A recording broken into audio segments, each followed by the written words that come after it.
Ibihe byiza, ni Twisugi Florence. Uyu munsi turaganira ku bintu by'ingenzi ukwiye kwitaho igihe ugiye gutangira gukora imyitozo ngororamubiri cyangwa se sport. Shimiye wowe wamaze gukora subscribe, nawe utarayikora umusanzu wawe ni ingenzi.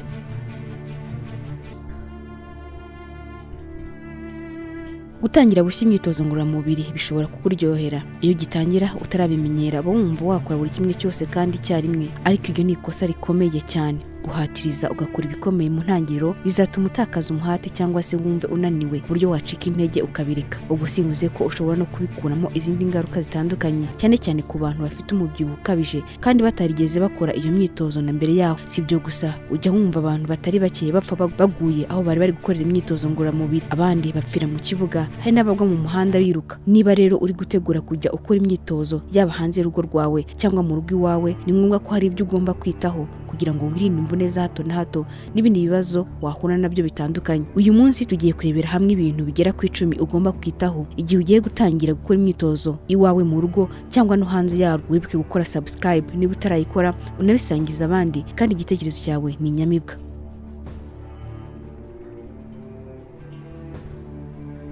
Ikintu cya mbere ugomba kwitaho ni ukugenzura uko ubuzima bwawe buhagaze. Mu gihe ugiye gutangira gahunda yo gukora imyitozo, ni ngombwa ko ubanza kumenya uko ubuzima bwawe buhagaze, ukamenya niba hari indwara ufite. Urugero, niba utarwaye diabete, umutima, asima, indwara y'amagufwa cyangwa ni indi ndwara iyo yose. Ugomba kandi kuba udafata imiti igabanya umuvuduko w'amaraso. Ugomba kandi kureba niba udafite ibibazo by'amagufwa cyangwa se uribwa mu ngingo. Niba usanze ufite bimwe muri izo ndwara twavuze haruguru, ni byiza ko mbere y'uko utangira gukora iyo myitozo wabanza ukabaza umuganga wawe, kuko ziriya ndwara zishobora kuguteza ibindi bibazo byinshi. Impamvu nta yindi ni uko imwe mu myitozo ngororamubiri isaba guhumeka cyane, hari n'indi kandi itemewe ku bantu bafite uburibwe bw'umugongo cyangwa basanzwe bagira ikibazo cyo gutembera kw'amaraso. Ikintu cya kabiri ugomba kwitaho ni ukwiha intego zishoboka. Nk'uko bigenda mu bindi bikorwa byose, umuntu agomba kubitangira afite intego ashaka kugeraho. No gukora imyitozo ngororamubiri nabyo niko bigenda. Mbere y'uko utangira kuyikora, ugomba kuba ufite intego zihamye kandi zishoboka ushaka kugeraho. Ibi bizagufasha guhorana umuhate wo gukora kugira ngo ubigereho. Urugero, niba ushaka kugabanya ibiro, ukaba ushaka gutakaza nibura ibiro 5, cyangwa se ushaka kugabanya ibinure biri kunda, ibi bikunda kubangamira benshi, cyangwa se ukaba ushaka kuziruka marato. Si cyo gusa, ushobora no kuba wumva ushaka kongera imbaraga z'umubiri wawe. Ibyo byose ni intego ushobora kwiha, ariko nanone zikaba zisobanutse kandi zishoboka, naho ubundi waba uri gukorera ubusa. Ikintu cya gatatu ugomba kumenya ni uko kugira ngo ube fiti cyangwa se ube ukomeye bisaba igihe. Igihe utangiye gukora imyitozo ngororamubiri ufite intego wihaye, ugomba kumenya ko utazakora umunsi umwe cyangwa 2 ngo uhite ubigeraho. Icyo usabwa ni uguhozaho kandi ugategereza wihanganye, kuko bisaba igihe kugira ngo ubone umusaruro w'ibyo wakoze. Ntabwo uzaba fiti cyangwa ngo utakaze ibiro mu ijoro rimwe cyangwa umunsi umwe. Ugomba kumenya ko uko ibyo ushaka kugeraho ari byiza, bigomba kugufata igihe, ukabiha umwanya wawe kugira ngo ubone ibyo wifuza. Niba ufite umubyibuho ukabije kandi ukaba utari usanzwe gukora imyitozo ngororamubiri, ntutekereze ko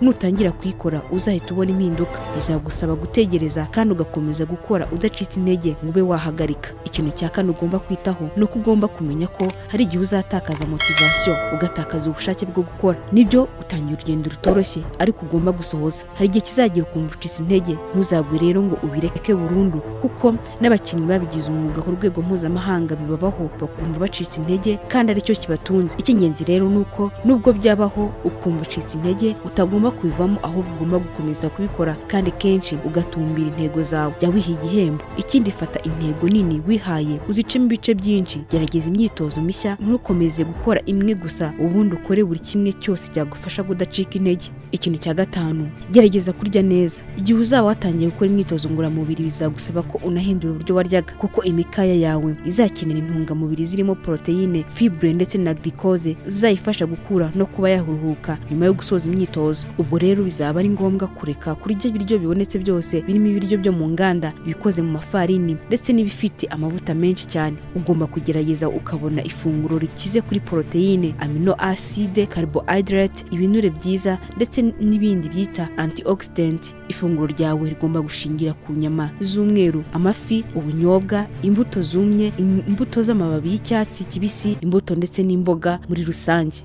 Ikintu cya gatandatu, menya igihe ugomba guhagarikira. Imvune ni ikintu gikunze kubaho cyane ku bantu batangiye imyitozo ngororamubiri. Niba rero ukorera mu rugo iwawe, biroroshye ko wahura nazo byoroshye. Ni ngombwa kumenya rero igihe ugomba guhagarikira gukora.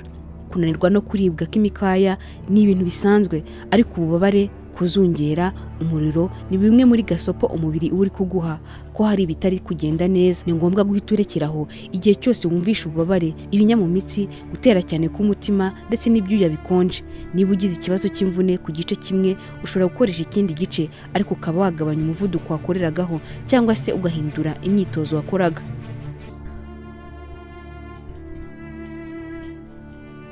Ikintu cya karindwi, ugomba kwirinda umwuma.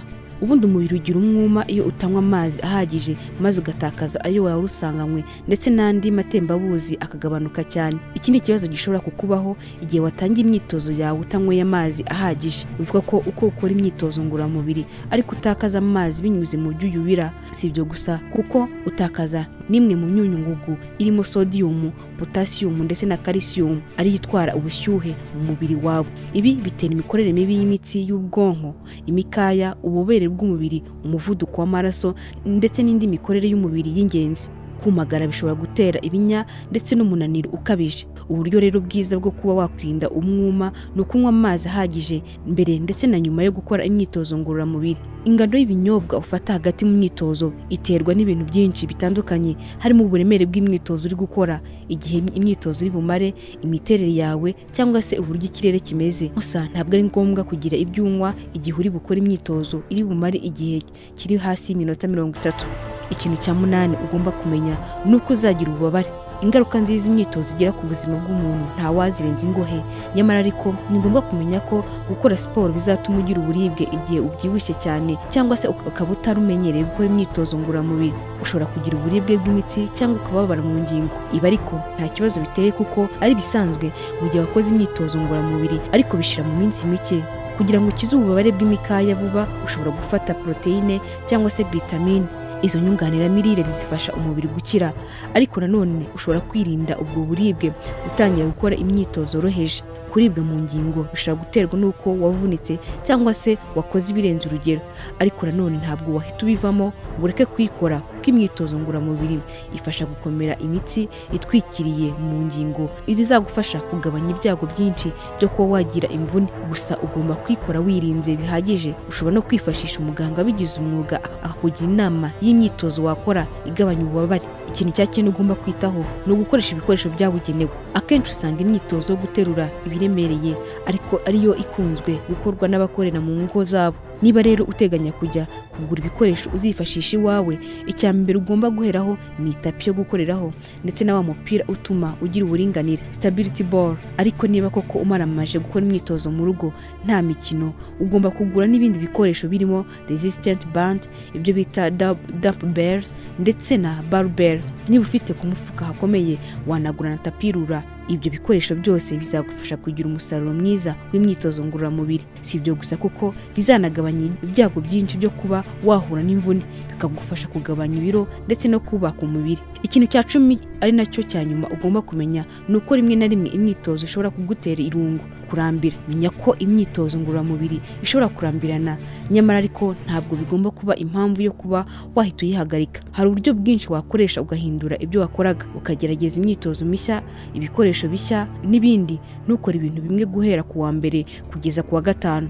Hari kandi kuba wagura imyenda mishya, gusaba inshuti cyangwa abavandimwe kugufasha gukora siporo. Gerageza kandi guhanga udushya mu myitozo ukora ku buryo utarambirwa.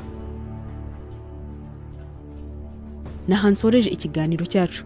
Nizere ko mwakuyemo iby'ingenzi. Wowe ushaka gutangira gukora siporo bwa mbere ndetse nawe usanzwe uyikora, bya bibazo mwibazaga nko kuribwa ahantu hose umaze gukora imyitozo cyangwa mu gitondo cya nyuma cyo kuyikora ukumva uribwa mu matako, mwumvise ko ari ibisanzwe. Kugira ngo ukire no gukomeza gukora iyo myitozo aho kwihagarika. Mwakoze kubana nanjye. Mwibuke gukora subscribe, munabisangiza abandi. Ngendugwisugi Florence.